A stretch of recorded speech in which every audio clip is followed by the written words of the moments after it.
कि नंद बाबा यशोदा ने ठाकुर जी की कामना की है, पुत्र की कामना की है। भागवत में स्पष्ट लिखा है। हमारे शास्त्र कहते हैं भगवान से कभी कुछ कामना मत करो, चाहे पुत्र की हो, चाहे पुत्री की हो, चाहे किसी वस्तु की हो। ठाकुर जी से कोई कामना नहीं। लेकिन नंद बाबा ने पुत्र की याचना की है कि हे ठाकुर जी, हे नारायण भगवान, हमें एक पुत्र मिल जाए। लेकिन साधारण मनुष्य से पूछो कि वो पुत्र क्यों चाहता है, क्या इच्छा है तुम्हारी। जिसको पुत्र पुत्रादि नहीं है उसको इच्छा पूछो कि तेरे को क्यों चाहिए पुत्र, तो उसकी इच्छा क्या होती है। सबकी अलग अलग इच्छाएं हैं। बोले हमारा वंश आगे बढ़ाएगा, हमारा वंश आगे बढ़ाएगा, इतनी संपत्ति इसको आगे ले जाएगा, हमारे कुल खानदान का गौरव बनेगा, चिराग बनेगा। कब तक? 50 वर्ष, 60 वर्ष, 70 वर्ष तक। उसके बाद कहां गया चिराग? हम किस वस्तु के लिए पुत्र की कामना करते हैं? केवल अपने वैभव, ऐश्वर्य, संपत्ति बनी रहे, ये ऐश्वर्य निरंतर बढ़ता रहे, केवल उसके लिए पुत्र की कामना करते हैं। लेकिन नंद बाबा ने जो पुत्र की कामना की है, यदि उस भाव से कोई पुत्र कामना करे तो साक्षात श्रीनाथ जी पुत्र के रूप में पधारे हैं। अब जिनके पुत्र हो चुके हैं वो तो गए काम से, उनका तो कुछ नहीं हो सकता। लेकिन जिनके घर में अभी बालक होने वाले हैं या फिर बालकों के बालक होने वाले हैं, वो ध्यान से सुन लेना। यदि इस भावना से आपने पुत्र की कामना करो, कोई आपत्ति नहीं, वंश तो बढ़ना ही चाहिए आगे। लेकिन वंश की वृद्धि के पीछे ऐश्वर्य संपत्ति को संभाले, ये भाव नहीं होना चाहिए। जो नंद बाबा का भाव है वो भाव होना चाहिए। नंद बाबा क्या कहते हैं? विष्णोराराधनार्थाय, हे ठाकुर जी हमें एक पुत्र रत्न दे दो। क्यों दे दो? बोले मेरे यहाँ 9 लाख गायें हैं और 9 लाख गाय के अलावा आपका शालिग्राम स्वरूप है। मैं तो बुढ़ा हो जाऊंगा एक दिन, मैं तो चला ही जाऊंगा संसार छोड़ के। मेरे बाद इतनी गायों की सेवा, शालिग्राम जी की सेवा करने के लिए एक पुजारी मुझको दे दो। इसलिए मैं कह रहा हूं कि मुझे एक पुत्र दे दो। भगवान बोले गौ सेवा के लिए और अपने घर में विराजमान ठाकुर जी की सेवा के लिए पुत्र की कामना कर रहा है। अरे भैया तेरे यहां साधारण पुत्र नहीं, तेरे यहां तो मैं पधारूंगा, मैं ही आऊंगा। गौ सेवा, संत सेवा, भगवत सेवा की इच्छा से पुत्र की कामना हो तो स्वयं श्रीनाथ जी आते। भक्तमाल में कथा है श्री त्रिलोचन जी की। त्रिलोचन जी संतों की खूब सेवा करते थे। कितने भी संत आ जाएं सबको भोजन पवाना, सबकी सेवा करना, ये त्रिलोचन जी का काम था। लेकिन घर में संतान नहीं। माता जी ध्यान से सुनिए हो, हमारी कथा सब ध्यान से सुने, हमारी मैया छोड़ के। उन्हें यूं लगे हमने ही तो पालो, ये हमारे सामने का बोले। सावधानी से सुनो। त्रिलोचन जी संतों की बड़ी सेवा करते थे, लेकिन उनके कोई संतान नहीं थी। अब धीरे धीरे त्रिलोचन जी वृद्ध हो गए। अब कैसे सेवा हो संतों की? तो श्री पंडरीनाथ भगवान के अनुयायी थे त्रिलोचन जी। तो पंडरीनाथ भगवान, विट्ठल भगवान के सामने जाते, हे विट्ठलनाथ कृपा करो, हमें पुत्र की इच्छा इसलिए नहीं है कि हमारा वंश बढ़े, हमारा खानदान बढ़े। हमें केवल इसलिए इच्छा है कि संत सेवा निरंतर अनवरत चलती रहे। लेकिन अब हम अतिवृद्ध हो गए हैं, पुत्र तो असंभव है। तो कृपा करके ऐसी कोई कृपा कर दो, कोई सेवक ही हमको प्रदान कर दो जो हमारे संग सेवा करवा दिया करे। हम तो बहुत वृद्ध हो गए। रोज सुबह उठ करके श्री पंडरीनाथ भगवान से यही कहते थे, ऐसा कोई सेवक आ जाए जो आकर के सब व्यवस्था संभाल ले, उसको मैं वेतन दे दिया करूंगा। पंडरीनाथ भगवान ने मन में विचार किया, बोले भैया संतों की सेवा के लिए, गौ सेवा के लिए सेवक मांग रहे हैं, तो फिर हम पीछे क्यों हटें? हम ही चले जाते हैं, किसी और को क्यों भेजें? और श्री पंडरीनाथ भगवान नन्हे से एक बालक के रूप में प्रकट हो गए और सेवक का भेष धारण करके त्रिलोचन जी के पास आ गए। त्रिलोचन जी नाम जप कर रहे थे, इतने में ही सामने देखा एक बालक खड़ा है, बड़े सुंदर कमल नयन ठाकुर जी के, सांवला स्वरूप ठाकुर जी का, सिर पर फेंटा बांधे हुए। आज आज सुबह सुबह गौ पूजन में कौन कौन लोग थे, हाथ ऊपर करो। आज आपने एक चीज गौर की, इतना सामिप्य से गिरधर लाल जी का पूरे 5-6 दिन में दर्शन नहीं किया होगा आपने, जितना आज हुआ है। आज ठाकुर जी ने पता कौन सी पाग पहनी थी? आज ठाकुर जी ने गोकर्ण पाग पहनी थी। कैसे? 2 तो सींग निकल रहे थे यहां से, और यहां से गैया जैसे कान लटके हुए थे श्री गिरधर लाल जी के। अब आपने देखा कि नहीं देखा, हमने ही धराई थी, हमको यहीं के वैष्णवों ने कहा आज गैया का पूजन करेंगे तो गैया जैसे कान हो ठाकुर जी के। तो पहले तो 2 सींग निकले यहां से, मतलब कपड़े को ऐसे मोड़ के पहले तो यहां किया, फिर उसी को नीचे ऐसे लटका के फिर पाग ऊपर से बांधी। इतने प्यारे आज गिरधर लाल जी लग रहे थे, जिसकी मतलब बिल्कुल गैया जैसे कान लटक रहे थे नीचे। तो ठाकुर जी को पाग बहुत प्रिय है। कल तो जन्मोत्सव के उपलक्ष्य में विशेष श्रृंगार के रूप में टिपारा धराते हैं, लेकिन हमारे ठाकुर जी को पगड़ी बहुत अच्छी लगती, पाग पहन के गैया चरावे जामे। तो गिरधर वो बालक के रूप में श्री विठलनाथ जी प्रकट हो गए और पाग बांध के सांवला स्वरूप, मुंह लगे मोती मेरे आंखन में नहीं लग जाए, इतने बढ़िया मोती। तो गिरधर लाल जी वो विठलनाथ जी प्रकट हो गए। प्रकट होकर के बोले, सेठ जी। त्रिलोचन जी ने देखा बड़ा सुंदर बालक है, हम अपनी कोई काम ढूंढ रहे हैं, कुछ काम मिल जाएगा आपके यहाँ? त्रिलोचन जी का तो रोम रोम प्रसन्न हो गया।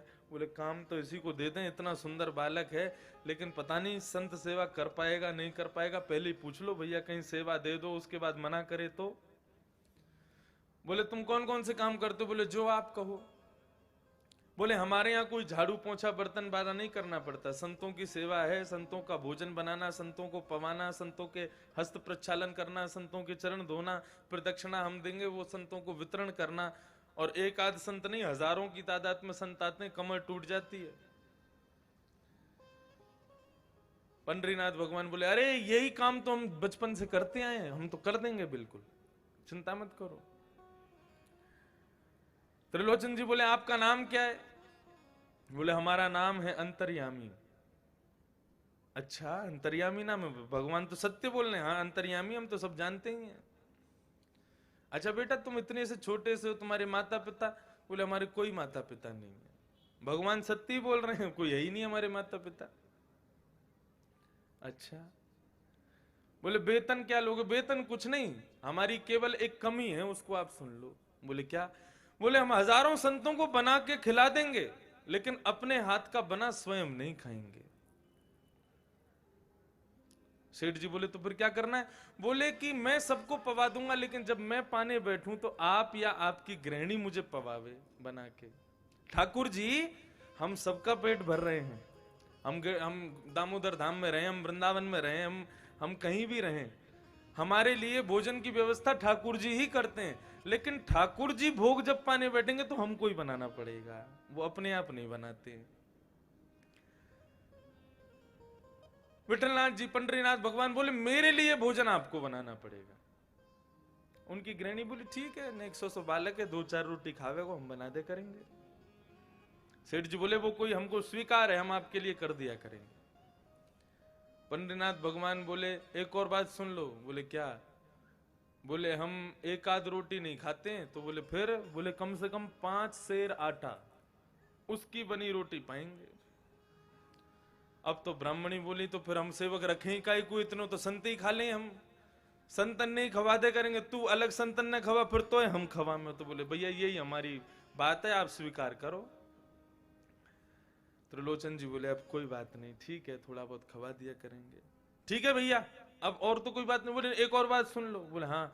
बोले यदि कभी भूल से भी मुझको किसी ने पेटू बोल दिया तो मैं काम छोड़ के भाग जाऊंगा, मुझे पेटू मत बोलना, बहुत खाता है, यदि कभी बोल दिया भूल करके भी तुरंत भाग जाऊंगा मैं। सेठानी जी, सेठ जी, त्रिलोचन जी बोले अरे भैया हम काय को बोलेंगे, कभी नहीं बोलेंगे। बोले ठीक है, तो फिर हम काम करेंगे। अब तो महाराज संतों की सेवा प्रारंभ। वैसे एक बात बोलूं, पेटू हमारे श्रीनाथ जी भी कम नहीं है, 8 बार भोग लगाते हैं सुबह शाम तक, खाते ही रहे खाते ही रहे खाते ही रहे, पूरे दिना खामे। और ऐसा ऐसा उस दिन अपनी तरफ से बंगला धरवाए तो वहां से प्रसाद आया, वो प्रसाद देखे मैंने कि ये वो सब श्रीनाथ जी का भोग है, कितना खाते हैं। और हमने पेटू तो बोल दिया कहीं गुस्सा नहीं हो जाए हमसे, और पेटू बोल रहा है मुझे, लेकिन वास्तव में प्रसाद के बड़े प्रेमी, भोजन के बड़े प्रेमी हैं लाल जी यहाँ पर। एक बार मैं जब यहाँ व्यवस्थाएं देखने में कम से कम 8 बार आया पिछले वर्ष, तो एक बार ठाकुर जी की रसोई में भी ऊपर गए, तो वहां पर एक वैष्णव थे, वो मुझे लेके गए। वहां धोती पहन के ही जा सकते हैं, हाथ बात धुलवाए, हाथ भी फिर पहुंचने नहीं है, गीले ही हाथ रखो। ठाकुर जी का जो चांदी का बंटा होता है वो उन्होंने मेरे हाथ से भरवाया। बोले आप इसको भरो, फिर ये श्री जी बाबा के सामने पधरा देंगे। तो उसमें सामग्री भर रहा था मैं, वो सामग्री कैसी कैसी, तो गोल गोल मिश्री, बिल्कुल बॉल जैसी नहीं होती, चिकनी मिश्री। मैंने कि ये कैसी मिश्री है? तो बोले हमारे श्री जी बाबा जो हैं ये 3-4 वर्ष के बालक हैं, इनके एक आधी दांत है, बाकी मसूड़ों में दांत नहीं है। तो बोले जब यशोदा मैया जब इनको धरावे ना, श्रृंगार धरावे, तो वह समय इनके दांतन में सुरसुरी होवे, तो ये मिश्री लेके ऐसे अपने दांतन को राहत पहुंचाते रहे। या हमारी ऐसी मिश्री है ठाकुर जी की। बोले बंटा जी अगर नहीं रखा आगे तो ठाकुर जी श्रृंगार नहीं करवाएंगे, कभी टिपारा गिरेगा, कभी मुकुट गिरेगा। बोले क्यों? बोले एक छोटा सा बालक है ना, उसको बिना खिलौना दिए श्रृंगार करो तो वो कपड़े पहनेगा ही नहीं, रोएगा। ऐसे ठाकुर जी का बंटा जी, उसको रख दो, उसके बाद में श्रृंगार धारण करते हैं। बड़े निराले महाराज, बड़े अजब ढंग से अपना सेवा करवाते हैं श्री जी बाबा। तो पंडरीनाथ भगवान ने सेवा शुरू कर दी संतों की। अब संतों की सेवा शुरू हो गई। अब संतों की तो सेवा करते ही रात को सेठ जी की भी खूब मालिश करते, पैर दबाते पंडरीनाथ भगवान, पांव दबाते, सर दबाते, मालिश करते, कमर दबाते, और स्वयं भी खूब पाते। ऐसा वैभव भरा सेठ का, 10-10 हजार की जमात आती और अकेले पंडरीनाथ भगवान सबको पवाते। और आश्चर्य की बात कि भोजन भी उतना ही बनता जितने संत पधारे हैं। ऐसा दिव्य आनंद चल रहा था। अब एक दिन सेठ जी की पत्नी सेठानी जी बगल में पड़ोस में किसी के यहां गई बातचीत करने, किसी के यहां कोई कार्यक्रम होगा। सबने उनका स्वागत किया। बोले अरे सेठानी जी तुम्हारी तो दिन ही बदल गए, ऐसो सेवक भगवान सबन को दे, ऐसो वैभव बढ़ रहा है, ऐसो सब कुछ आपके यहाँ तो आनंद नित्य मंगल है रहो है। बोले हाँ सब हमारे सेवक बाकी अंतर्यामी की कृपा है। एक बोले कि सेठ जी तो भैया पहले वृद्ध से है गए, लेकिन अब फिर से बढ़िया से है गए, उनकी झुर्री वुर्री सब गायब है गई है। बोले हाँ वो त्रिलोचन सेवा करे, वो अंतर्यामी सेवा करे उनकी। तो दूसरी बोले सेठ जी तो बढ़िया है गए, लेकिन तुम तो और सूख गई हो, तुम तो और वृद्ध है गई हो। सोई वो माता बोले वो सब तो ठीक है, सेठ जी की तो खूब सेवा करे, लेकिन हमारी तो कमर तोड़ दे वो। बोले क्यों? बोले 5 सेर आटे को भोजन करे भैया, बहुत खावे, बहुत बड़ो पेटू है ये तो। अब तो जैसे ही महाराज जी कई बहुत खावे, बहुत बड़ो पेटू, ठाकुर जी अपना कोई काम कर रहे, काम करते करते वहीं से अंतर ध्यान हो गया। अब सेठानी शाम को जैसे ही घूम के आई तो भवन में देखा सेठ जी सिर पर हाथ रख के बैठे। सेठानी ने कहा क्या हुआ? बोले मैं सुबह से ढूंढ रहा हूं, अंतर्यामी मिल नहीं रहे हो है, इतने सारे संत बाहर खड़े हैं, कोई की सब्जी नहीं पकी है, कोई की रोटी नहीं पकी है, अभी तक कछु सिद्ध ना भयो है, कैसे भोजन करा मैं इतने संतन को? सेठ सेठानी बोले चलो हम ही प्रयास करें। अब करवे लगे, इतने वृद्ध है गए, कभी दाल जल जाए, कभी रोटी जल जाए, कभी कछु है जाए, मतलब भोजन सिद्ध नहीं हो पा रहा। संत पामे कोई आधी रोटी पाके उठ गए, कोई एक रोटी पाके उठ गए, कोई बस दाल पी के ही उठ गए। त्रिलोचन जी बड़े दुखी, गली गली में ढूंढे, पूरे नगर में खोजे, मेरो अंतर्यामी कहां गए हो। सबके यहां घूमते घूमते घूमते घूमते श्री पंडरीनाथ भगवान के मंदिर के आगे से जैसे ही गए हैं और जाकर के सामने विराजे, हाथ जोड़ करके प्रार्थना की है, हे पंडरीनाथ, मैंने अपने पुत्र से भी ज्यादा प्रेम किया है उस अंतर्यामी से, मुझसे कोई अपराध हो गया है, हमारो अंतर्यामी हमें छोड़ के चलो गयो है, आप वाकू वापस लौटा दो। जब आर्तनाद से विठलनाथ प्रभु को पुकारा, तब श्री पंडरीनाथ भगवान के श्री विग्रह से ही श्री अंतर्यामी सेवक प्रकट होकर के सामने विद्यमान हो गए। त्रिलोचन जी को दर्शन हो गए, चरण पसारे, बोले प्रभु आप पधारे हमारे यहाँ। बोले हाँ हम ही आए थे। भगवान बोले वरदान मांगो। त्रिलोचन जी बोले ठाकुर जी, आपको ठाकुर भाव में देख करके तो सुख मिला ही था, लेकिन अब हमारी इच्छा है कि आप निरंतर जब तक हम दोनों जीवित हैं, आप सेवक के रूप में ही हमारे पास निवास करो। और भगवान ने उन पर कृपा की और सेवक के रूप में ही जब तक त्रिलोचन जी विराजे, तब तक श्री पंडरीनाथ भगवान उनके घर पर पूरी झाड़ू पोंछा बर्तन सब पंडरीनाथ भगवान करते थे। भगवान से बड़ा कौन दयालु हो सकता है जो हम पर कृपा करे। कंबा दयालु शरणं ब्रजेम। आप जितना दयालु कौन हो सकता है प्रभु, जिसकी शरण में हम जाएं। ऐसे श्री ठाकुर जी अनंत कृपा के, अनंत दयावान हैं, सब पर कृपा करते हैं, सब पर दया करते हैं। अभी हम पाग जो है लास्ट में ही पहनेंगे गोवर्धन उत्सव पे। अब तो हमारे बाल भी सब बिगड़ गए, अब क्या करें, उतार भी नहीं सकते। और तो बंधु हम लोग कथाक्रम में अब आगे बढ़े। कल ठाकुर जी के जन्मोत्सव का भाव तो हमने श्रवण किया ही, लेकिन कथा के अनुसार अभी कपिल देवभूति संवाद हम लोग कल श्रवण कर रहे थे। मैया ने ठाकुर जी से पूछा कि इंद्रियों की इच्छाएं पूरी कैसे हों।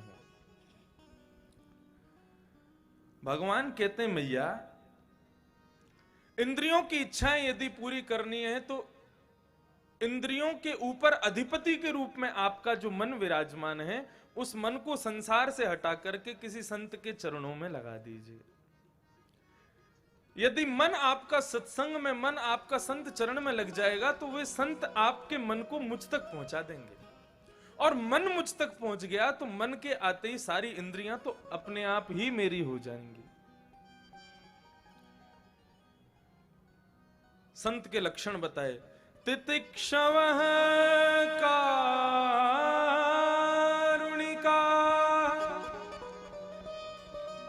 श्रुहिदा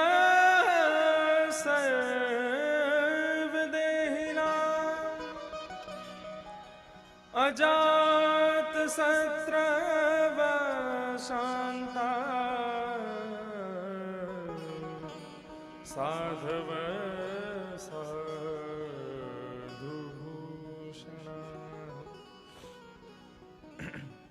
5 लक्षण बताए। ये 5 लक्षण जिसमें दिखे मैया वही संत है। एक बात सुने, संत किसी स्वरूप वाले को नहीं कहते हैं।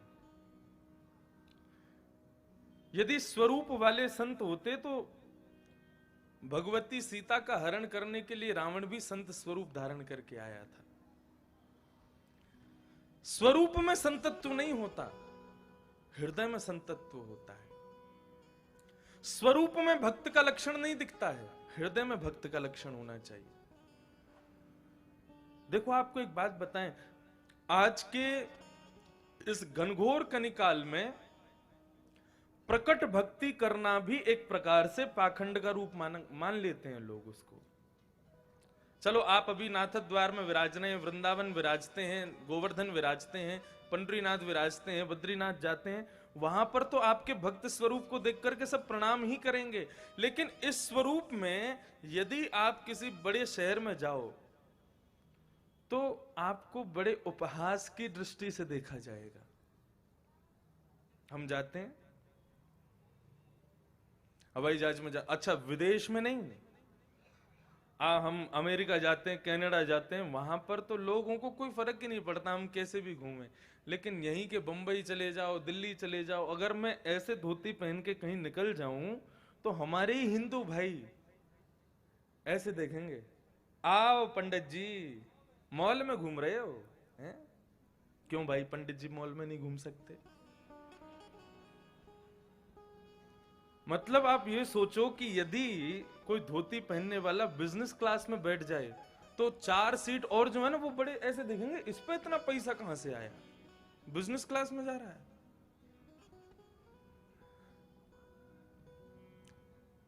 एक बार तो मैं जा रहा था, संयोग से आयोजक थे, उन्होंने टिकट भेजी, अब बिजनेस क्लास की थी, तो जैसे ही मैं बैठा तो बगल वाला मुझसे कहता अपना बोर्डिंग पास दिखाओ। मैंने क्यों? नहीं मैं एक बार देखना चाहता हूं। मैं क्यों, मैं बैठ नहीं सकता बिजनेस क्लास में? ऐसी हीन भावना। ये स्वरूप वास्तव में वातावरणीय क्षेत्रों में तो अच्छा लगेगा, लेकिन कई जगह आपको बहुत कष्ट पहुंचाता है कि लोगों की दृष्टि कैसी हो गई है। इसलिए हमारे शास्त्रों ने यह भी कहा है कि कलयुग में मानव को चाहिए समाज में कभी कभी अप्रकट भक्ति ही करे।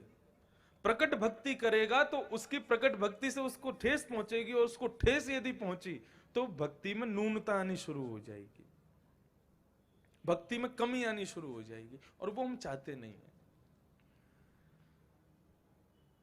हम तिलक लगा करके रहें, चलें फिरें, ठीक है, अच्छी बात है। 1-2 बार जाएंगे तो फिर लोग यूज तो हो जाएंगे हमको देखने के, चलो तिलक में ही आता है ये। लेकिन कई बार अलग अलग स्थानों पर जाने पर जब उपहास भाव से लोग देखते हैं तो कई बार अंदर से मन होता है कि हम तो नहीं हटा सकते, लेकिन ये ऐसा क्यों कर रहे हैं, संकोच होता है खुद को। और भक्ति में संकोच भगवान से अति दूर कर देता है। इसलिए हमारे शास्त्रों ने आज्ञा की कि कभी कभी किसी किसी स्थान पर यदि अप्रकट रूप से भक्ति करनी पड़े तो उसमें कोई दोष नहीं है। अप्रकट रूप की भक्ति समझ रहे हैं? मतलब उसको फिर चिन्ह धारण करके दिखाने की आवश्यकता नहीं, उसको वस्त्र धारण करके दिखाने की आवश्यकता नहीं। अपने हृदय से उस भक्ति को अपने हृदय में धारण रखो, उसको अपने अंग पर प्रकट मत होने दो। और वास्तविकता में देखा भी जाए तो अंग पर प्रकट है लेकिन हृदय में नहीं है तो भी तो भक्ति श्रेष्ठ नहीं है। लेकिन भक्ति हृदय में है और अंग पर प्रकट नहीं है तो वो श्रेष्ठ मानी जाएगी। समझ रहे हैं ना बात को?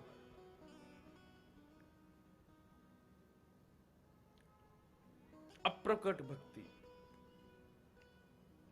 ये भी कथा भक्तमाल में आती। एक राजा थे, उनकी पत्नी बड़ी भक्तानी, बहुत भजन करती थी, बहुत भक्ति करती थी, लेकिन राजा कभी ना तो भगवान के मंदिर में जाना, ना कभी भगवान का नाम गाना, ना कभी संत का सम्मान करना, कुछ भी नहीं, इन सब से कोसों दूर। एक दिन राजा रात्रि में अपने कक्ष में सो रहा था और उसकी पत्नी 24 घंटा मंदिर में रहती थी। पत्नी लौट करके जैसे ही आई तो क्या देखा कि कक्ष में बिस्तर पर राजा सोया है, पूरा अंग कांप रहा है और पूरे अंग में मानो जैसे ज्वर चढ़ रहा है राजा को, होठ नीले पड़ गए राजा के। गृहिणी ने विचार किया कि ये हमारे पति को क्या हुआ, तो देखने के लिए सब ठीक तो है। उसने जैसे ही स्पर्श किया तो भयंकर गर्म शरीर, भयंकर उष्ण शरीर था राजा का, और जैसे ही रानी ने स्पर्श किया, स्पर्श करते ही राजा के मुख से आर्तनाद के रूप में भगवत नाम निकला, हे राम हे राम हे राम। और ऐसा कहता हुआ राजा फिर सो गया।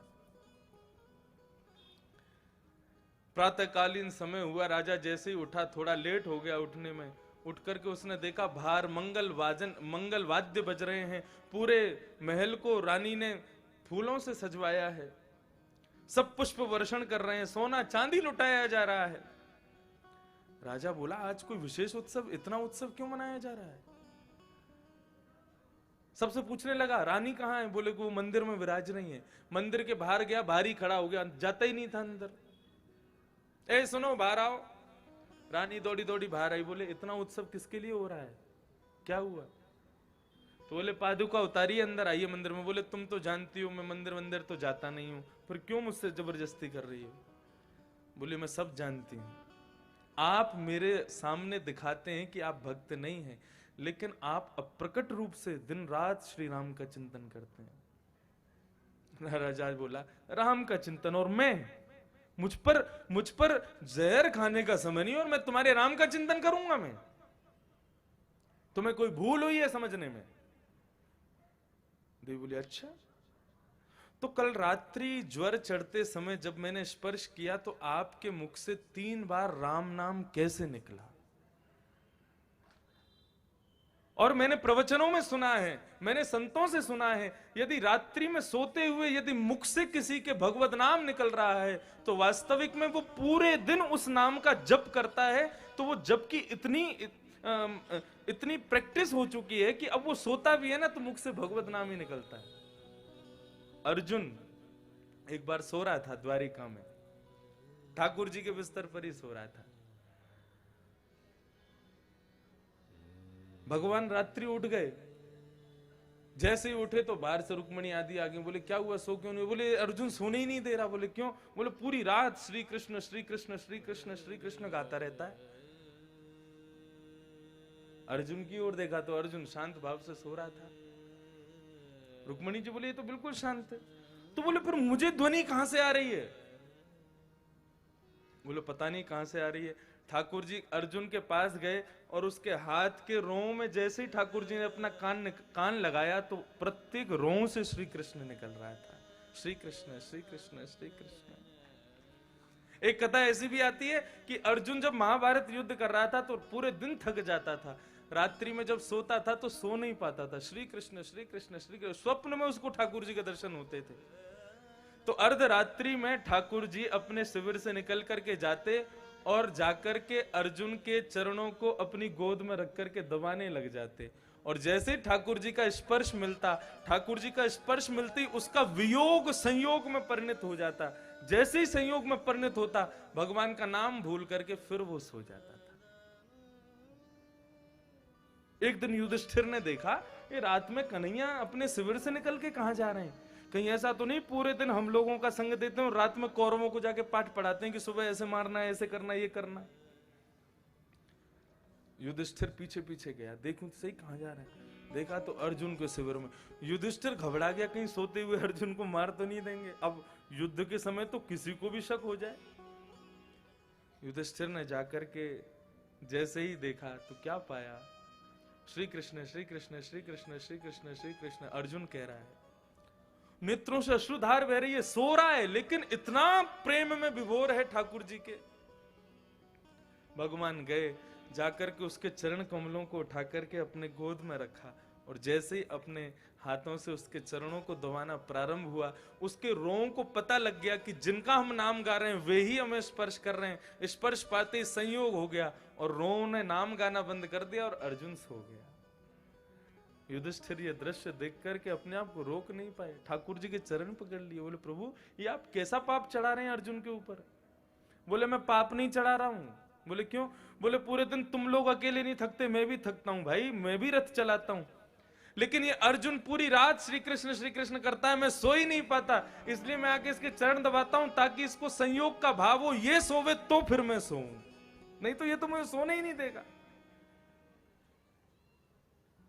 ऐसा भाव।